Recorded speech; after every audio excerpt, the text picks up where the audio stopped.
In recent times, the world has witnessed numerous incidents of violence by Muslims in the name of avenging the honor of the Prophet of Islam. Muslims generally believe that blasphemy is a serious crime in Islam which is punishable by death, and many Muslim majority countries even have laws against blasphemy. To understand this issue from an Islamic perspective, we must turn to the two authentic sources of Islam, the Quran and the Hadith. We will find that neither the Quran nor the Hadith prescribe any punishment for blasphemy.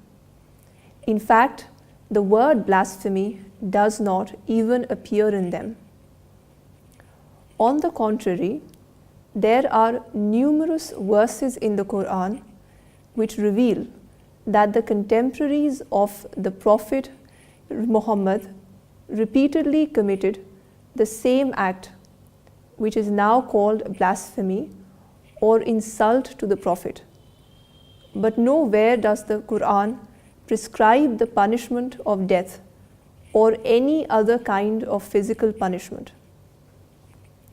We learn from the Hadith that the Prophet never tried to punish those who insulted him or spread lies about him.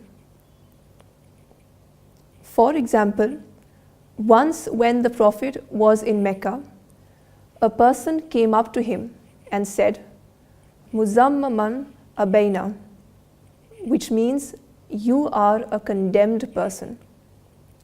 The Prophet simply smiled and did not react in a negative way.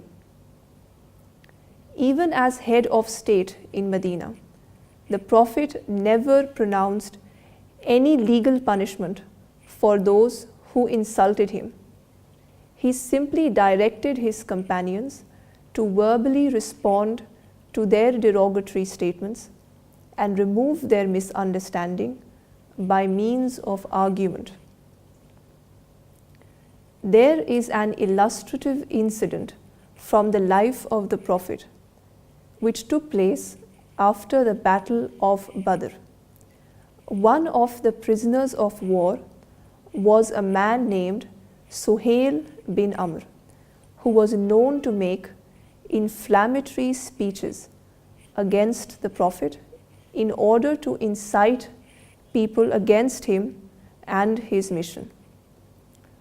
One of the Prophet's companions, Umar bin al-Khattab, suggested that two of his lower teeth be pulled out to prevent him from doing so in the future. The Prophet was shocked on hearing this and said to Umar, "God will disfigure me for this on the day of judgment, even though I am his messenger."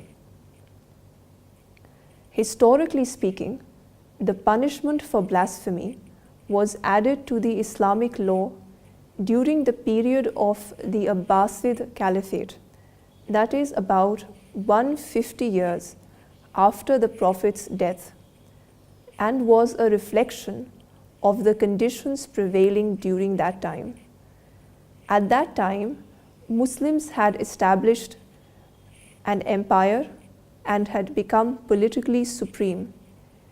It was their sense of pride that led them to formulate such laws. But this was a clear bid'ah or innovation in Islam. And according to the Hadith, every innovation in the religion of Islam needs to be rejected. Islam suggests capital punishment for only one crime, that is murder. Except in the case of murder, there is no such severe legal punishment in Islam. So the truth is that in Islam, blasphemy is a subject of intellectual discussion and not a subject of physical punishment. If someone insults the Prophet, Muslims must take it as a case of misunderstanding and try to remove the person's misunderstanding by engaging in discussion with him and providing him with Islamic literature that presents the true picture of the Prophet of Islam.